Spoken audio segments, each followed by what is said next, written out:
Hi guys, today's video is super exciting. It's kind of a video that I've been working on for quite some time now because I wanted to do a lot of looks with this palette, and this is the new palette from Glaminatrix. This is such a pretty palette. This one is going to be launching tomorrow at 6 p.m. PST. Yeah, we're just gonna do some looks with this. I'm gonna show you what I've done. I've already filmed 3, so we're gonna do one look on camera. I'm gonna show you how the shadows perform, but let me show you some close-ups of this so you can see the color story. This is the Into the Night palette. If you're unfamiliar with Glaminatrix, they are an Australian indie brand, and this is going to be their first time not doing pre-orders or anything like that on their palette. So if you order a palette, it's going to ship right away, and they say that if they run out of stock, they will restock in like 3 weeks or something like that, and that will also not be a pre-order. So I think that is awesome because a lot of the time, I know for myself too, like I order from indie brands and it is annoying to have to wait for like a really long time for just like your product to even ship, and by the time it ships you're like, oh yeah, that's right, I forgot I even ordered that. So it's nice that they're not doing pre-orders anymore, and I think that they did a really good job with this palette. Like, this is super fun. It's a very interesting color story that you can do a lot with, and I'm excited to show you the looks that I've done and also the look that we're gonna do today, which I don't know what I'm gonna do today yet, so I think we're just gonna go ahead and jump straight in because you guys know me in intros. I try to keep them as short as I can because I want to get into the fun part, which is playing with the makeup. So that is what we're going to go ahead and do. So I'm going to prime it with my Natasha Denona eyeshadow base like I always do. And I don't know exactly what I want to do for today's look. I think that I'm going to try to use some of the shades I haven't really used yet. I think I've dipped into all of them, but there are a couple that I haven't given too much love. So I thought we could do that today, even though it might end up being a not so cohesive look because it is like the last look I'm doing, and I'm trying to just really make up my mind on formulas and like try out everything. So I think that's what we're gonna go ahead and do before anybody asks, because this is a lot. Like, this pony is so cute. I love it. It's the Shayla pony, I think it's called, from INH. Yeah, the Shayla pony. It is so long. Like, look at this. I'm obsessed. I love it.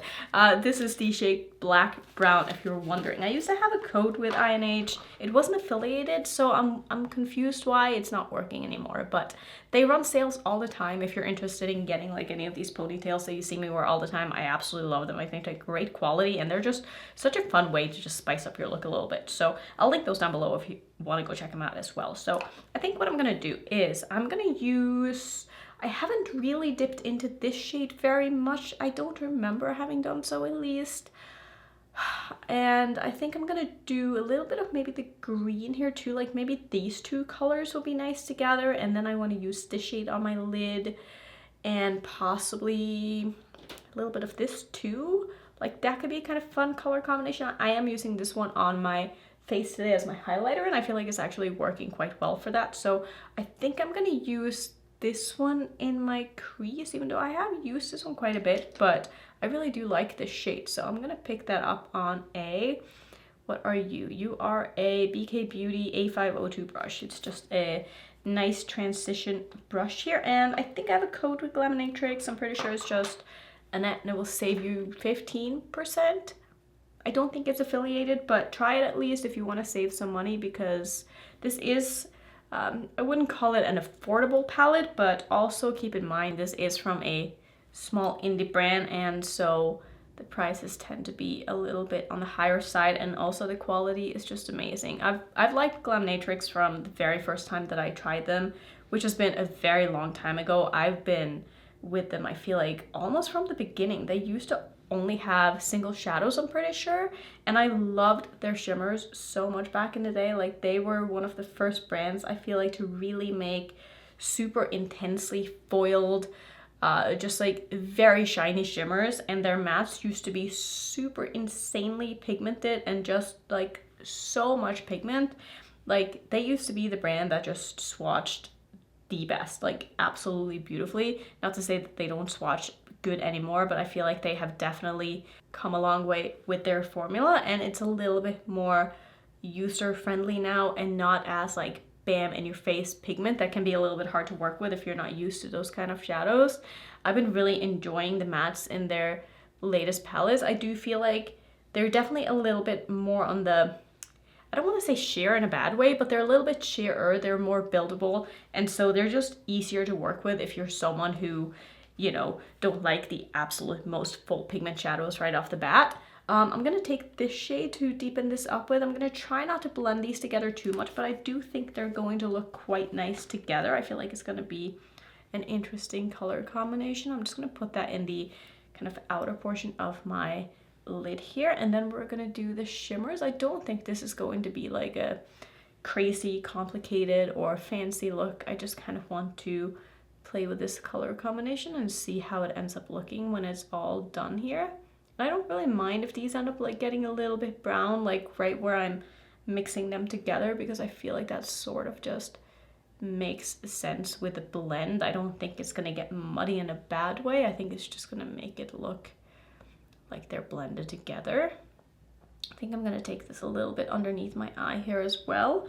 Yeah, that was a really fun color combination. I like the tones that they put in here. It's not really like, it's not the color story that I would have put together myself, because they are very not, I don't want to say muted in a way that's like negative, but they're not so, what am I trying to say, like saturated. They're saturated, but they're not primary colors, you know what I mean? Like there is white or black mixed into all of them, and they are just different tones of colors that you don't really see that often. I'm just gonna go ahead and wing this out a little bit because I just prefer doing that. Just gonna make sure that this is as dark and intense on the outer corner as I can get it. If I wanted it deeper, I could probably use some of the dark blue to deepen it up with, but I don't really want to do that. Like you can see just how the shadows are sort of just melting into my eye in a way where they don't look powdery. They almost look a little bit creamy on the eyes. It's kind of hard to explain, but unless you've tried them, you might not know exactly what I mean, but they just look really, really good on the eyes. I'm just taking some of that green as well underneath my eye just to keep it the same in both upper and lower lash line. I think I might do some of the neon in the inner corner as well, even though I have done that in a look before, but I feel like that is just the best way to use sort of a neon shade. I'm not someone who really likes to use neons as transition shades, and I also don't really do like all matte looks. I feel like neons are great for lid colors if you put them on top of a sticky base, but since that's not really, I don't know, it's just not really something that I enjoy. I find that all matte looks just don't really, they just don't really work for me, and they don't really wear that well on me either. So I think what I'm gonna do is I'm gonna put on some glitter primer, which I have done with all of my other looks that you will see later in the video. So if I don't show it, just assume that I did use a glitter primer with all of them. And I'm just gonna take one of my flat cinch beauty brushes. This is the E01, and I'm gonna use, am I gonna use both of these colors? I'm not sure now. I really want to use this one, so I'm gonna start with that because I haven't really used this and I want to give it its time to shine here and like use a lot of this. So I'm just gonna put that on pretty much, wow, that's so pretty. I'm so happy I decided to use that. All of my lid. This one actually reminds me of a shade in one of the Nomad palettes that I really love, but I thought that, sorry about that, I thought that the formula in the, hang on, let me turn off my phone here. I thought the formula in the Nomad palette was a little bit more, not as shiny and just more like satiny, but with this same kind of color shift with a green to pink sort of color in it. And I like this one more than I like the one in the Nomad palette. I forget which palette that was in, but that was a really fun palette. I'm just gonna put this all over my lid because this is so pretty. But yeah, if you have the Cinch Beauty brushes, I personally use both of the flat brushes just for like lid colors. I know one is more meant to be used with mattes from what I have seen from Angelica, but for me they're basically interchangeable and the same brush, and I use them both for shimmers. But that is the joy with brushes. You like use them the way that they work for you and the way that you want to use them. You don't have to use a brush because someone else uses it in a way that you don't. Like as long as you like the brush and you like the result that comes out of it, use it however you want. Like I use face brushes so differently than most people do. Like I will use something that is marketed as like a blush brush as a foundation brush because I just like that. So just do what you want. That's basically what I'm trying to say. Not that anybody asks, but that looks so pretty. I love this color. So I think that instead of using the shade that I have on my face as my highlighter, I'm going to use it as my inner corner shade. So I'm going to grab this one and not use the neon. I could use the neon, but I just don't feel like it's going to go that well with the look. So I'm going to take the shade called Happy Hour instead. I am going to give that a little spritz of some Fix Plus here because I do want this to be very intense. And I'm just going to put that right there. This is such a pretty kind of peachy, corally, how would I even explain it? It's just really pretty. And I'm probably going to use this on my brow bone as well. I think it'll be light enough for that. I did put on some lashes as well, and these are the Daydream lashes from Brights Lashes. I think these are so beautiful. I really like this look. I think it turned out so pretty. Like, I'm trying to remember if I've done a color combination like this before, and I feel like maybe I have, but I feel like this is like a better version of that.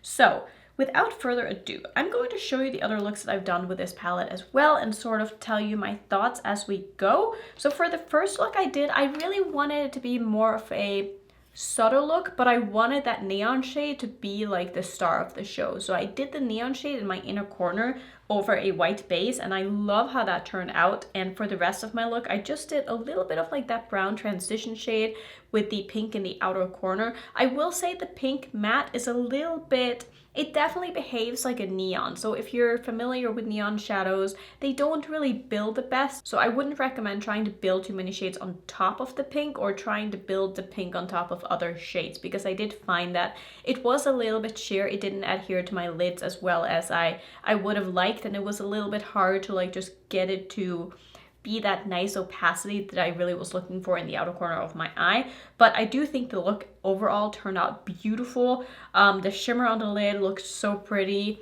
The pink shimmer in here is beautiful, and I don't really have any other complaints other than the pink I felt like was a little bit tough to work with. So just something to keep in mind with that shade. If you do plan on picking this palette up, you'll probably, you know, figure it out as you go, but I probably wouldn't be layering too much in either direction with that shade. For the second look I did, I'm trying to remember what I did for my second look because I forgot to take photos of it and I haven't imported this footage yet. So I think I used the green and the blue, if I'm not mistaken. I hope that's what I used anyway, in my crease. And then I used the blue shimmer on my lid, which is so pretty. Like, that is probably my favorite shade in this palette, is the blue shimmer. The silver shimmer is really pretty as well, but I think that the formula on the silver shimmer is definitely more of just like your basic, very metallic, shiny shadow. And I feel like the blue shade is more of that kind of sheer sparkly formula that I'm way more into. So I really like that one. I did have a little bit of creasing with the silver shadow throughout the day. Nothing too bad, but I thought I would mention it still because I didn't have any creasing in my first look. So I would say the first look were a little bit better than the second look, but still, I mean, nothing to complain about. Shadows do just tend to crease on me because I do have very hooded eyes. So overall, I still really like the look. I think it turned out really pretty and everything performed very well. For the third look I did a graphic look because I was sort of in a hurry. I didn't want to spend too much time on my makeup, and so I just wanted to do something kind of quick but still, you know, impactful and fun and all that stuff. So I did a wing using the dark blue shade, and then I just put the pink on my lid, and this time I didn't try to like build or blend or anything like that, and I still thought that the shade was a little bit on the sheer side, but it could definitely get built up to be very nice and pigmented. I think overall the look ended up beautiful. I really enjoyed it, and so far I would say that having done this many looks with it, if you're familiar with Glaminatrix's formula from before, I think you're gonna really like this palette. I do think that some of the mattes in this palette are not as good as some of the mattes in their other palettes, but it could also just be like a color thing. Like, some colors are just harder to make than others, and if they have the same formula, overall, like, maybe some colors just end up being not the same as others. Does that make any sense? I hope so. But I am still really impressed with this palette. I really enjoy the palette. I think the shimmers are so pretty, and I'm really happy with all the looks that I did, and I'm glad that I had this much time to play with this palette, because I feel like with some of their other palettes I haven't necessarily had the most time to really like test them out, and it makes me sad because they're so pretty that I want to give them like the love they deserve. And even though, you know, 4 looks in the grand scheme of things is not that many for a video, I feel like it's a lot, and I'm happy I was able to do as many looks as I was in this video. So I think that's gonna be it for today. Let me know which look was your favorite, and if you want to see some more Glaminatrix content, I will put my playlist up on the screen. If you're new, don't forget to subscribe, and I'll see you in my next video. Bye.